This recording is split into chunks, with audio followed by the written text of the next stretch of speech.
Police ठाण्याच्या हद्दीत एका अल्पवयीन मुलीशी गैरवर्तन केल्याप्रकरणी आरोपी विरोधात गंभीर गुन्हा दाखल करण्यात आला आहे।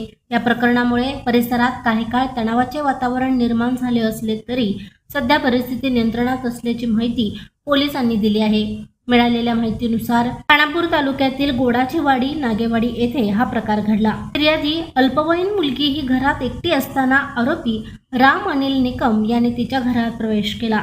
आरोपीने मुलीचा हात पकडून तिला "तू मला आवडतेस, माझ्या घरी चल" असे म्हणत तिच्या खांद्यावर हात फिरवला व तिला जबरदस्तीने आपल्या घराकडे ओढण्याचा प्रयत्न केला। या कृतीमुळे मुलीच्या मनात भीती व लज्जा निर्माण झाली। यानंतर मुलगी तिच्या आईसोबत विटा पोलीस ठाण्यात हजर झाली व तक्रार दाखल केली। ही तक्रार 30 मार्च रोजी नोंदवण्यात आली असून पुढील तपास महिला पोलीस उपनिरीक्षक महाजन यांच्या मार्गदर्शनाखाली सुरू आहे। तसेच पोलीस निरीक्षक धनंजय फडतरे यांनी घटनास्थळी भेट दिली।